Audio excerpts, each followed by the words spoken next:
sobre a temática.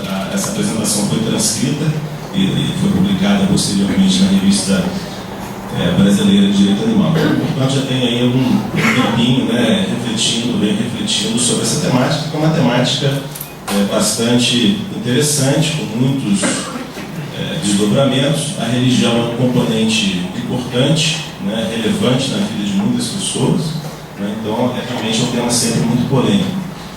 A primeira contextualização que a gente deve propor é retirar o caráter de alvo da nossa fala. Normalmente, no nosso cenário, quando a gente comenta sobre o abate ritual, ou se quiser, o sacrifício ritual de animais para fins religiosos, vem à nossa cabeça imediatamente a referência às religiões de matriz afrodescendente.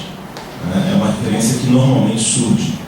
Eu gostaria de dizer que, embora, de fato, algumas comunidades de afrodescendentes ainda façam uso do sacrifício animal, o sacrifício animal não está restrito, limitado aos afrodescendentes.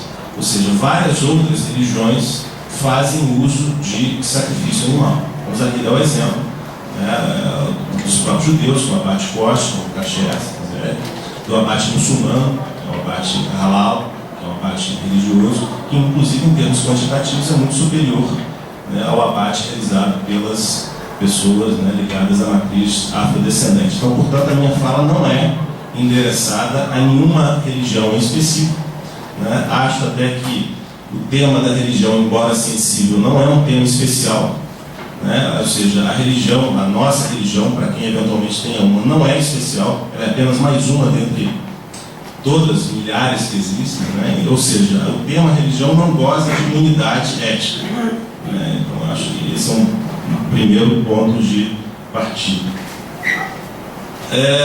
Eu penso que essa temática pode ser desenvolvida em 3 grandes campos. Como falei, a gente não vai ter condição de aprofundar muito, mas um debate ético sobre a própria instrumentalização do animal. Um debate metaético sobre a própria natureza da ética, afinal, a posição do relativismo moral tem uma influência, exerce um papel importante nessa discussão. E um debate mais estritamente jurídico, como o direito, né, é enunciado em termos de dizer, né, o que deve ser feito ou não em relação a esse tema. Em relação, eu estou indo um pouquinho rápido para tentar cumprir aqui o meu horário, que eu acho que vai até mais ou menos 10h15. Ana Paula, você me deu o cartão vermelho aí. O primeiro tema é a questão da ética, né? A ética se propõe, né, a ser uma investigação racional sobre os nossos comportamentos, propondo princípios, regras de comportamento que teriam uma fundamentação em termos de melhor conduta a ser perseguida. E, evidentemente, que a todo momento nós somos chamados a realizar escolhas morais. Na nossa vida cotidiana, a todo momento isso ocorre.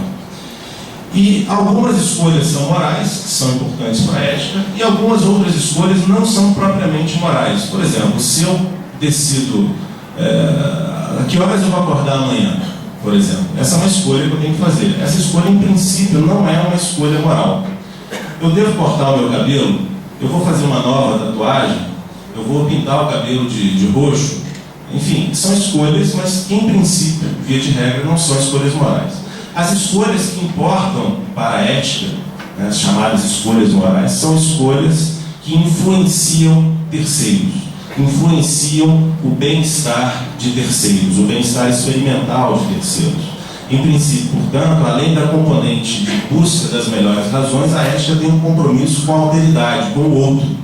Né? Quer dizer, se uma escolha que eu faço vai impactar a vida, o bem-estar de um terceiro, essa escolha passa a necessitar de passar pelo crivo da ética.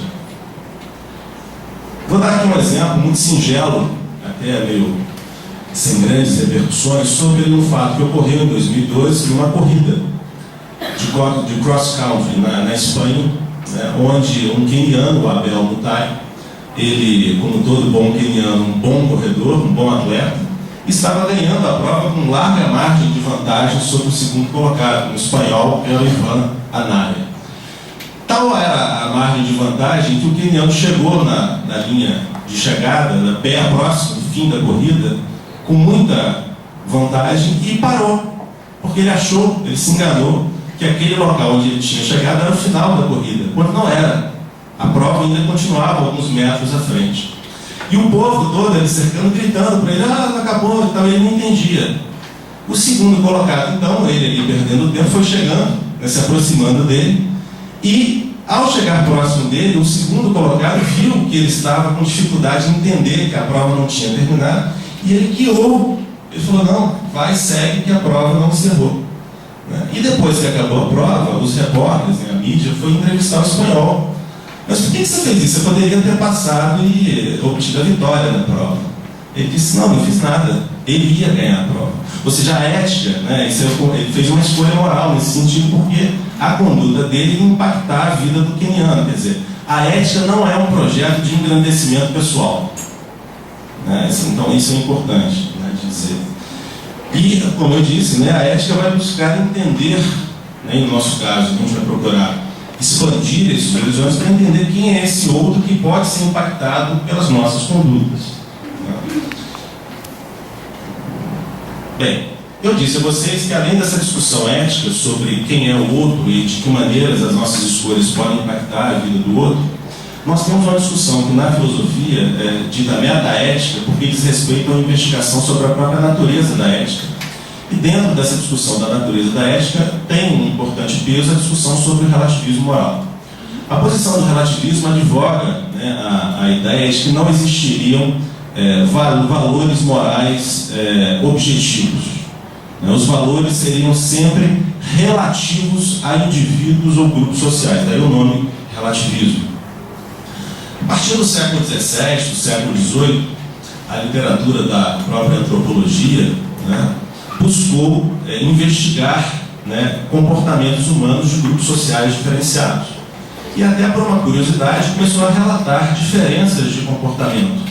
Determinados grupos sociais tinham hábitos alimentares bastante diferentes dos hábitos europeus, por exemplo, como ponto de referência, lidavam com as relações familiares de um modo diferente, por exemplo, com a questão da poligamia, lidavam com a questão dos hábitos sexuais também de um modo diferente, lidavam com a posição da mulher de modo diferente, daí toda a discussão sobre inclusive o vestuário, a questão da burca, né, do véu muçulmano, a ablação genital feminina, ou seja, hábitos que são bastante diferentes, né? Ou seja, é um componente descritivo do relativismo.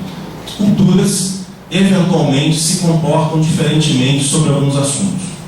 O problema é o componente normativo do relativismo. Uma coisa é você identificar de fato que há alguma dissonância em termos de comportamento. Outra coisa é dizer que o certo, que o correto é o que cada cultura diz que é. Isso é uma outra coisa totalmente diferente.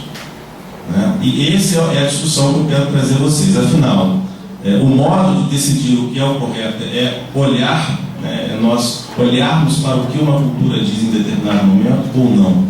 Ou haveria alguns valores que transcenderiam isso, que seriam objetivos.